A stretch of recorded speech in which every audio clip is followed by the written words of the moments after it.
Good evening, everyone. Have you had a good day? I hope you have. It was absolutely beautiful today in Batesville, Arkansas, and I felt so blessed to be able to enjoy it. I woke up around 8 o'clock this morning. That's sleeping in for me. I had some coffee, ate some breakfast, and then I worked and studied the Bible pretty much all day.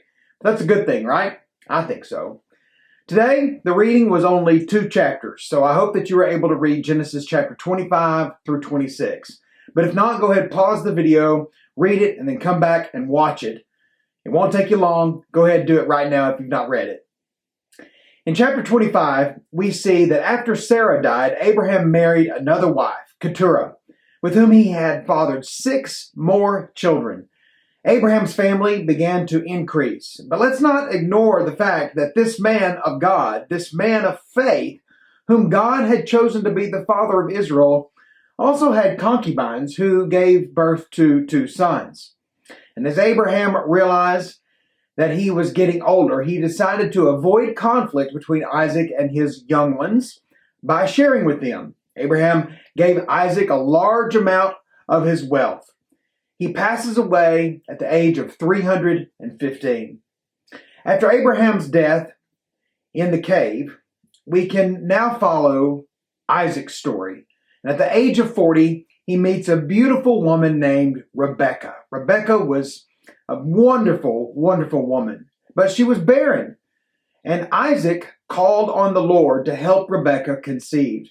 And then she gave birth to 2 babies. 2 twin boys. The twins became very competitive even before they were born in Rebekah's womb. And as Rebekah became privy to the situation of having twins, she too called on God that he would help her with these twins. He tells her that these 2 twins are going to represent 2 warring nations and that the older son was to serve the younger son. In Genesis 26, it's just more of this intriguing story of how Isaac helped his family during a terrible famine. He listened to the Lord's advice. Here's how it went down. Isaac escapes to a safer place called Gerar, a city under the rule of King Abimelech. Now, we read about King Abimelech earlier, and when he arrived, he was enthusiastically embraced by all the people, even given a place to rest and food to eat. Isaac was only worried about his wife Rebekah because she was very beautiful, and he feared that the people of the city might kill him because of her. Sounds familiar, right? And so Isaac took on a disguise and he pretended that Rebekah was his sister, much like his father Abraham did. Like father, like son, right? Well, then the awkward part.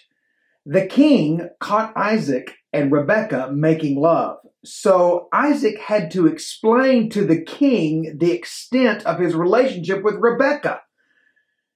He had to tell the truth. And in a strange series of events, the king actually accepted his explanation. Even more, the king commanded his subjects to acknowledge and accept Isaac's marriage to Rebekah. Ultimately, Isaac becomes richer and more prosperous in the end. You see, God's chosen people come from this lineage. Well, I hope that you've had a great day. I hope that you are preparing to worship with your church family tomorrow. So go ahead, read Genesis 27 through 29 for tomorrow's reading. God bless you. I love you, and good night.